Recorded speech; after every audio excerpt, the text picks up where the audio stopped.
At the beginning of the show, we discussed a few reasons why your workout may not be working out for you.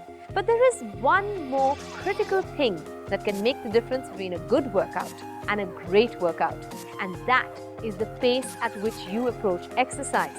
And the first thing we talk about when we talk about pacing your exercise is tempo. Tempo basically means how fast you are moving in each repetition. This is not a randomly determined pace.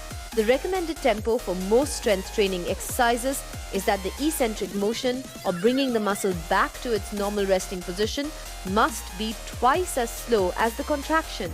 This 1:2 ratio for contraction and eccentric movement is the general rule followed by most weightlifters.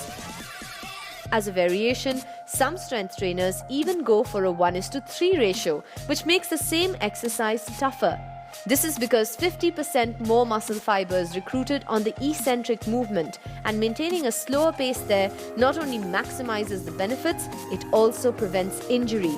Dropping any weight in a slow controlled movement makes sure that the momentum is controlled. If you were to drop the weight too quickly, the exercise would no longer be muscle specific. All the surrounding muscles would jump in to share the load, and your risk of injury would be quite high. Be careful about this rule. And never forget the golden ratio of 1:2. But tempo isn't something that you choose for strength training alone. In cardio, for example, the tempo that you choose will determine the energy system of the body that you'll be tapping into.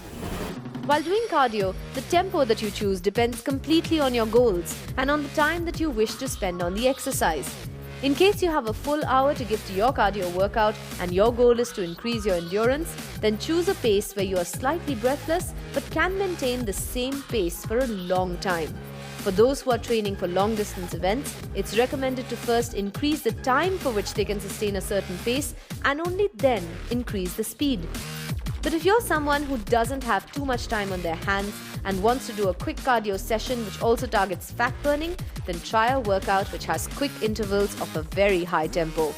In a 20-minute workout, 7 to 9 such high-intensity intervals of anywhere between 30 seconds to 2 minutes, interspersed with low-intensity intervals, could also target your fat-burning goals. The Fartlek method, HIIT, and Tabata all work on this system of alternating tempo. Breathing is yet another way in which you can pace out your exercise.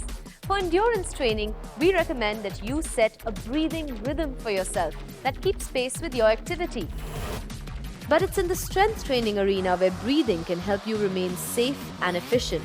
As a general rule, you must breathe out on the muscle contraction phase when moving against gravity, and then inhale slowly on the longer eccentric movement phase. This is called paradoxical breathing, and it keeps your breathing synced with the tempo of your workout. It's also extremely important for you to take rest intervals between sets. But what exactly are these intervals? How long should they be? And why should you be taking time off exercise? It's impossible for your body to continue doing the same heavy-duty movement for very long.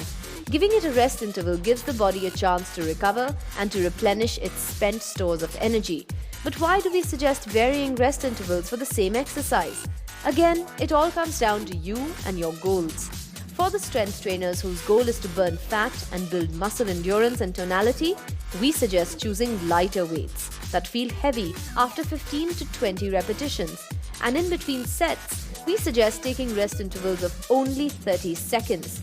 This creates more breathlessness during your workout and keeps the heart rate high, thereby bringing you closer to your fat-burning goals. For strength trainers whose goal is to bodybuild, we suggest heavy weights, such that they feel heavy after only 6 to 10 repetitions. And in between sets, we suggest rest intervals of 1 or 2 minutes. In 1 minute, the body recovers almost 74%. In 2 minutes, it recovers up to 86%. Pushing the body before its full recovery makes it build more muscle fiber to take on the heavy work, and this causes you to hypertrophy or build bulkier muscle. In cardio, as in strength training, a rest interval always means an active one, and this involves a lot of walking around and light stretching. If you're unable to do this, it could lead to blood pooling, and this may make you feel faint, dizzy, unable to continue afterwards. So make sure that you pace out your exercises correctly and stay fit.